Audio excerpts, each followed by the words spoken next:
What's going on, people? It's Hypnofist here. Just doing a video for tonight's fight against Gonzalez and Khalid Yafai.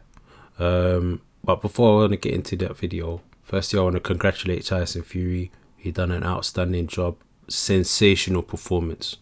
One thing I've always known about Wilder, when I've done film study on him on previous fights, I've always said if you break the you break the long range and you get into that mid-range inside, Wilder is absolutely useless. Wilder as a fighter needs range to be effective.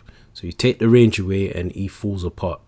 But I'm not really gonna, go into that too much. I mean, what happened. There's gonna be a third fight, and I expect Tyson to do even worse in the next one. I think he's gonna do him even more dirty. But saying that, let's move on to the topic of this video: Gonzalez versus Khalid Yafai. A terrific fight. Yeah, you've got Gonzalez, a former pound for pound #1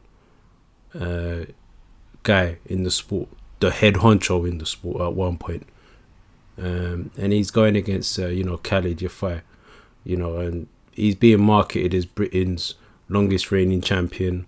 That's all nonsense, really. I mean, Yafai has had some questionable decisions in the past, so I think Eddie Hearn sort of saved him a little bit in previous fights. Now, Gonzalez, his only true losses were to Sorong Visai.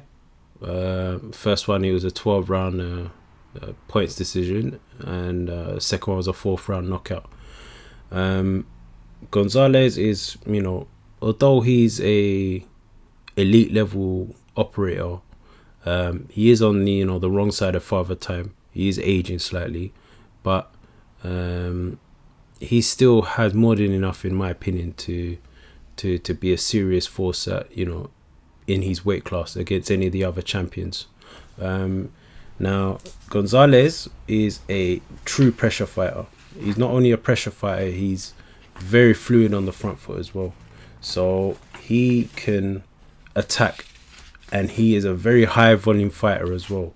You're not gonna get a moment's rest with Gonzalez. Gonzalez comes at you, he throws lots of shots. He's coming at you straight, using angles. He's turning, and he fights in the pocket. He fights in the pocket very, very well. It's probably one of his best strengths. He goes in the pocket and he uses angles, turning, slipping, dipping, pressing in, moving out, to create the correct angles to land his shots. He's mostly a combination puncher as well. You don't see him throw single one shots, one shot here, one shot there. He likes to throw combos. So he's someone who comes forward, he presses, and he throws combinations and uses the angles inside, and he stays in the pocket. He's got good speed, and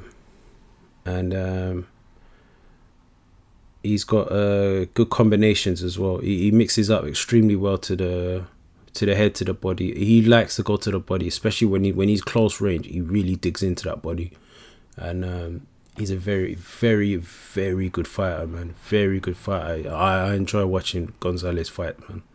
You see a tremendous amount of skill, IQ. Things that I enjoy. I'm a skills guy. I've always has been. It's easy to go in there and to do rock'em sock'em boxing. It ain't that hard, but to see skills displayed at a high level, I enjoy that, man. Now, although Gonzalez is a pressure fighter and he likes to press on the front foot, he's actually someone who doesn't like to be pressured. He don't like when opponents press him and get combinations off. I mean, that was the big strength of Sorong Visai. Sorong Visai, when he fought Gonzalez in the first one, he stood right in his face and he was getting power punches off.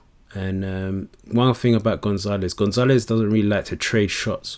He's not the kind of fighter who will stand there and take one to land one. He's actually someone he likes to exchange. So he likes to catch and shoot, slip, catch and shoot, move out, slip, come back in. He doesn't like standing outright trading, and taking one to land one. That's not his style, and I feel that's why Soren Visai had the edge on him in the first one. Because Soren Visai is the kind of guy, he'll stand there, he'll take 5 shots to land one, but if he lands that one, it's a very effective punch. And Soren Visai is a monster puncher anyway. His record, his KO record speaks for itself. So so that's one thing I've observed when I've done some film study this week is Gonzalez doesn't like pressure. He doesn't like combinations as well. You get off on him, combinations. You press him and start getting combinations off. He sort of covers up. He don't really like trading. He likes to go tit for tat. So he'll catch and shoot, slip, catch and shoot. Move, catch and shoot. Move, catch and shoot. That's how he works. So he's he can be quite because he likes to fight in the pocket. Although he's got good defense, he's got decent defense. I won't say good defense. He's much more effective offensively. I mean, he's got hot offense which covers up his defense. When you're out there pressing someone and getting your punches off, half the time, most of the time people are covering up anyway. So it keeps you going on the offensive. Actually, stops people from throwing their shots at you. So it's an effective way to nullify an opponent, is to go on the attack. And because he commits so much on the front foot, he's open to be caught. So if you can hang in there with him and bang out, he's open to get caught with a few shots here and there. But man, it's Gonzalez is a terrific fighter, man. He always has been. Even when he starts to decline more, he'll still look sensational, man. His style is, it's pressure and skill. Pressure, skill, and IQ. It's a phenomenal combination, man. It's great. It's great to watch Gonzalez box. Now Khalid Yafai is mostly a puncher. He's not really a boxer. I mean, he is a boxer, but he's mostly a puncher. He likes to throw the single shot. He's mostly single shot work, and he is someone who loads up as well. He loads up crazy on his shots. Like when you see him in fights, against some of the guys that he's fought, in his last couple, this guy loads up on his shots. He overcommits, so he starts throwing his shots wide. There's been times when I've seen him throw leaping hooks and he misses, and he looks like he's about to punch himself out of the ring. This guy, he's he loads up on his shots way too much, and he throws his shots wide. So and he doesn't have a good work rate as well. He's not a hard working fighter. He's not a high volume fighter, not hard working. He's in great shape, so I can't say he's not hard working, but his output is very poor, very, very poor. He doesn't really throw a lot of shots, and in the lighter weight classes, it's all about high volume, high skill, and Khalid Yafai doesn't really work like like a Gonzalez or a Soren Visai or those sorts of guys, Estrada, and he's also someone who doesn't like combinations, and he can get caught, and once he gets caught, he freezes up as well, and he's very easy to counter. He's not the hardest guy to catch. I mean, if you looked, I watched some of his previous fights, against Jimenez and these guys, and like Showa Shida, and these guys were catching him clean with jabs, right hands straight down the pipe, because he's very easy to read. When the shots are coming. I find that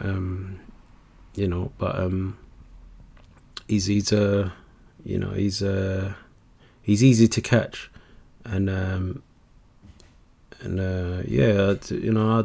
don't think I think the prediction. I'm not even gonna waste no more time on this video. Look, man, Khalid Yafai ain't beating Gonzalez tonight. I think Gonzalez, he's gonna outwork him. He's gonna out hustle him, and I expect Roman Gonzalez to come back as the world champion. I don't see Khalid Yafai with enough skills to overcome a Gonzalez. Even if he has physical sides on him, nah, you ain't beating a Gonzalez.